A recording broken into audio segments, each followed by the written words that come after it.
اهلا بيكم. انا ورد السيد. كل سنه وانتم طيبين بمناسبه رمضان. النهارده هعمل معاكم نوع من انواع الحلويات الشرقيه المهمه قوي في رمضان. هنعمل بلح الشام المقرمش بطريقه سهله وبسيطه.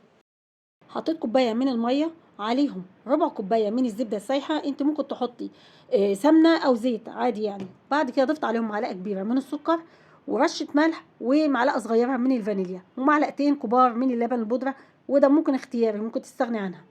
وهقلبهم مع بعض كويس. بعد كده هسيبهم على النار لغايه اما الخليط يغلي زي ما انتم شايفين كده اهو. بعد كده هبدا اضيف كوبايه من الدقيق، انا حاطه عليها كمان معلقه كبيره من الكاستر، وهقلبهم مع بعض. وبعد كده هبدا اهدي النار خالص. بعد كده هفضل اقلب في العجينه لغايه اما تتجمع معايا وتسيب الحله. ليه ده؟ علشان نضمن ان العجينه نفسها استوت معانا، بحيث ما يبقاش في رواسب خالص في الحله زي ما انتم شايفين كده. حطيتها في بوله وشغلت عليها المضرب عشان تساعد انها تبرد معايا بسرعه. انا هنا هحط 3 بيضات، نزلت ببيضتين الاولانيين وضربتهم لغايه اما البيض يختفي خالص، وبعد كده هرجع انزل بالبيضه الثالثه لغايه برضو اما تختفي. هنيجي نحمر بلح الشام. جبت طاسه حطيت فيها الزيت، لازم يكون بارد، وبدات اقص على شكل صوابع. المقص هنا انا بلاه زيت، انت ممكن تقصي اللي هي الاحجام او الطول اللي انت عايزاه.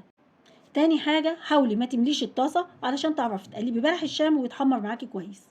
تالت حاجة، لازم النار تكون معاكي متوسطة، لا عالية قوي ولا واطية، عشان تضمني سوى بلح الشام من جوه.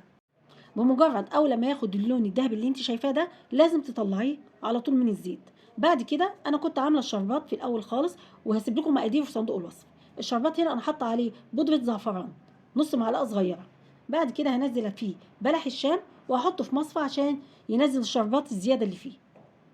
حبيت هنا اغير من شكل بلح الشام التقليدي، جبت شوكولاته وسيحتها وبقيت اعوص من ناحيتين شوكولاته سايحه اهو زي ما انتم شايفين كده. امسك كل صابع اغمسه في الشوكولاته من ناحيتين، وده هيكون شكله في الاخر. هتلاقوا الصابع مقرمش من بره وطري من جوه. يا ريت تجربوه. اتمنى فيديو النهارده يكون عجبكم. ما تنسوش اللايك والاشتراك في القناه وتفعلوا الجرس.